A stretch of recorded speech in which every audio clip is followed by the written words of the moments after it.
이 심장 수술이 완전히 이제 마무리되고 나서 카디오 풀모널 바이패스 이 과정을 이제 위닝하는 단계에서 여러 가지 어떤 이 프리딕터라던가 어떤 팩터들에 대해서 좀 정확하게 이해를 할 필요가 있습니다. 그래서 계속해서 이제 말씀을 드리고 있지만 이 하이리스크의 환자에서는 이 추가적인 어떤 준비 사항들이 더 필요하게 될 것이고, 약물이라던가 이런 것들, 아니면 이 심장을 대체할 수 있는 어느 정도 대체해서 해줄 수 있는 뭐 IABP라던가 아니면 뭐 에크모도 이제 준비가 되어 이제 종종 이제 사용을 할 수가 있을 겁니다. 이 CPB 터미네이팅 하는 거는 이 가장 첫 번째 시도가 이제 가장 좋다고 이제 가장 얘기를 하고 있고, 뭐 두 번째, 뭐 세 번째 다시 위닝하는 과정에서 이제 페일을 하게 되면 다시 또 심폐기를 이 운용하는 시간이 뭐 30분, 길게는 1시간, 뭐 그 이상이 될 수도 있습니다. 체외순환 과정이 이제 오래 지속이 된다는 건 그만큼 환자한테는 그렇게 이제 좋은 그 영향은 아니라고 이제 생각을 합니다. 그 CPB 종료 전에 모든 이제 CBP의 이제 니모닉 어떤 이런 파라미터들을 이제 최적화하는 것이 이제 일단 이 기본적으로 해야 될 일일 것 같습니다. 뭐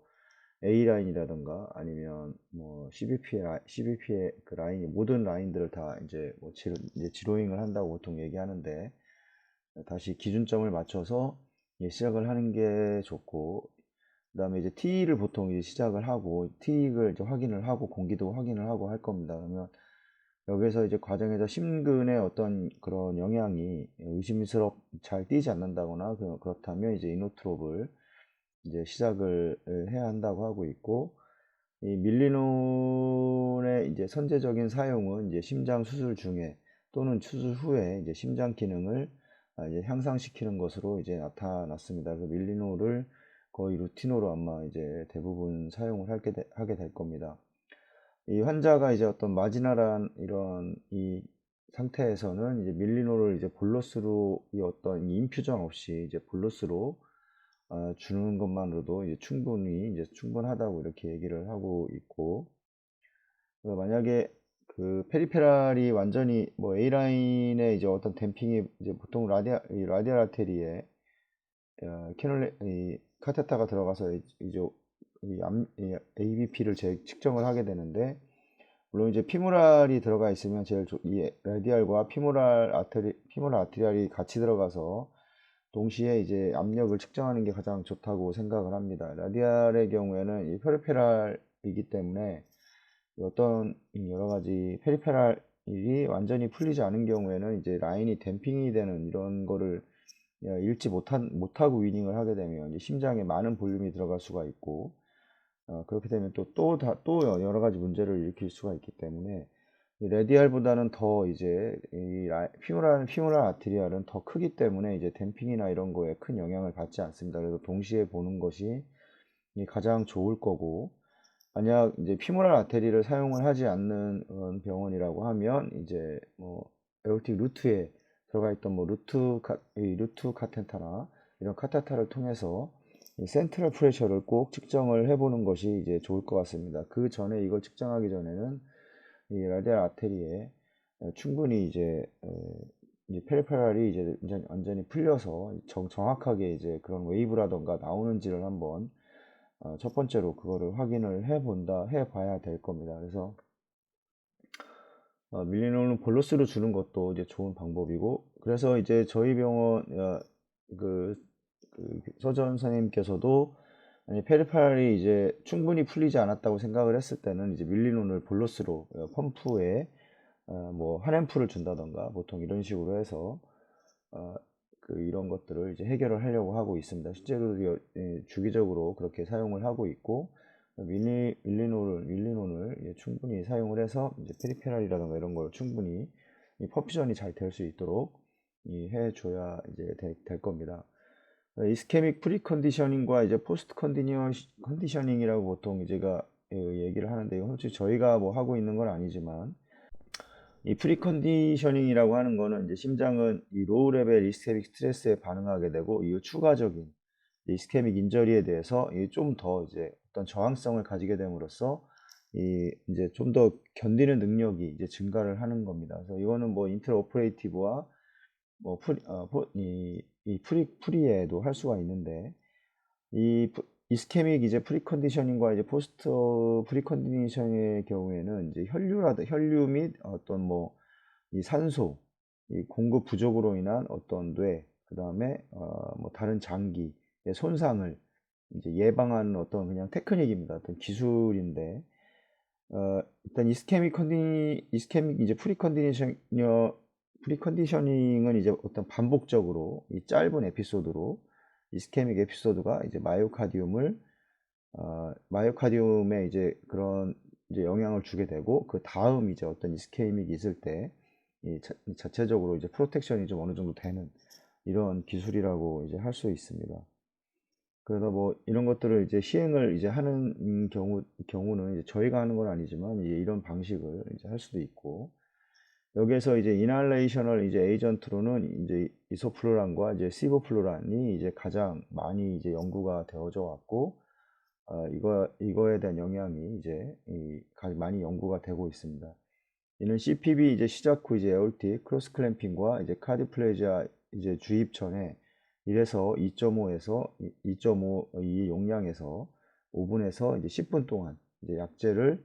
사용함으로써 이제 이게 달성이 될 수가 있고, 어떤 이제 다른 이제 사람들은 이제 프로포폴 인퓨전 대신에 시부플루란 프리 CPB 이제 그 다음에 CPB 과정에서 CPB 중과 CPB 후에 사용할 것을 이제 제한한다고 이렇게 이제 이야기를 하고 있습니다. 그다음에 이제 케타민이라던가 아니면 니코란딜이라던가 아니면 스타틴 또한 이제 어떤 이 베네피셜한 리절트를 가지고 이제 연구가 이제 되었고, 또한 이런 환경에서 이제 어떤 그 짧은 이 시퀀셜 이스케믹과 리퍼퓨전 에피소드에 의해서 이 포스트 이스케믹 컨디셔닝이 이제 이게 제한이 되었다고 이렇게 이제 얘기를 하고 있습니다. 그다음에 이제 그 체외순환이 완전히 멈춘 CPB가 완전히 이제 스탑이 되어 있는 상태에서 나중 이제 그 프로타민이라는 모든 이제 프로타민이 먼저 주입이 되고 이제 캐놀라가 하나씩 이제 제거가 될 겁니다. 그래서 이 프로타민의 경우에는 어떤 헤파린이 들어간 양의 이제 계산이 되어서, 아니 시린지라던가 아니면 시린지를 통해서 주입을 하든 아니면 뭐 인퓨전으로 드리핑을 하든 간에 이제 주입을 하는 과정이 있을 것이고,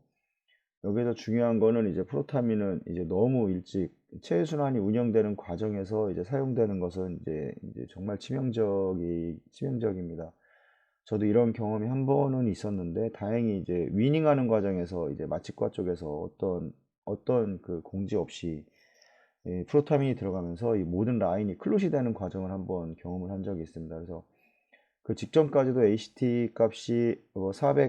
80초 이상, 뭐 거의 500초 이상 나왔던 기억이 있는데, 위닝하는 과정에서 이제 라인에 클롯이 생기고 리저버에 이제 클롯이 생겨서 플로우가 넘어가지 않는 이런 상황이 벌어진 경우가 있었는데, 이거를 이제 확인을 해보니까 이제 마취과 쪽에서 이제 프로타민을 미리 마취과 사이드에서 프로타민을 어떤 이렇게 준비해놨던 것을 이제 주입을 한 것 같습니다. 그래서 이런 과정에서 이제 그 전체적으로 라인이 다 클롯이 생기는 경우가 있었는데, 그 다행히 위닝 막바지라서 그냥 펌프를 빨리 끄고 이제 빨리 캐놀라들을 다 제거를 하고, 그러면서 이제 뭐 나가서도 이제 어떤 큰 문제는 없었던 것 같습니다. 뭐 머리 쪽에 환자가 뭐 안 깬다거나 이런 건 없었는데, 예, 그만큼 상당히 이제 어떤 이 프로타민이라는 약제가 상당히 좀 위험합니다. 이렇게 그 프로타민은 항상 이제 이 라벨이 되어 있어야 되고, 그 다음에 이게 미리 이제 어떤 걸 측정을 해서 이걸 옆에 갖다 놓으면 안 됩니다. 이거는 CPB를 완전히 중단을 하고, 그 다음에 이제 제일 좋은 방법은 CPB 쪽에서 이 펍셔니스 쪽에서 재해서 측정을 해서 이제 만들어서 마취과에 넘겨주는 게 가장 좋을 것 같습니다. 이 마취과에서는 아무래도 이제 체외순환이 끝난 다음인지 이거를 어떤 뭐 마취과의 그쪽에 있는 여러 스태프들이 인지를 못할 수도 있기 때문에 가장 좋은 방법일 것 같고, 대부분은 이제 CPB 쪽 파트에서 이제 만들어서 이제 맛집과 쪽에 전달해주는 방법을 많이 사용을 합니다. 아닌 경우에는 그렇지 않은 병원들은 이제 그거에 대해서 더 많이 더 주의를 아마 기울이게 될 겁니다. 그래서 항상 라벨이 되어 있어야 되고, 그 다음에 그 계속적으로 맛집과 사이드에서 주입되는 약 근처에 있으면 안 됩니다. 그래서 프로타민은 항상 제일 마지막에 건네줘야 되고, 이런 부분들은 정확하게 루틴을 지키지 않으면 이제 만약에 뭐 수술 중간에 이런 문제가 생긴다 그러면 진짜 큰 문제가 될 수 있기 때문에 이거에 대해서는 정말 인지를 좀 정확하게 무엇보다도 해야 될 것 같습니다. 그래서 서전이라던가 뭐 또 마취과라던가 아니면 퍼프셔니스트는 이제 이 모든 이제 다 모든 이런 이 메디케이션에 대한 사용에 대해서 이 코디네이트가 되어야 합니다. 반드시 되어야 되고 이게 가장 이제 위험하고 중요한 부분이라고 생각을 합니다. 그래서 이제 프로타민의 조기 투여에 이제 잠재적인 어떤 재앙입니다. 재앙을 고려할 때 모든 당사자가 이제 적절한 이 조치를 취할 수 있도록 서전, 그 다음에 마취과 의사, 그 다음에 퍼프셔니스트가 이 타임아웃 또는 이제 유사한 접근 방식을 통해서 이 모두 인지할 수 있도록 이 팀 어프로치가 되어야 이제 할 겁니다.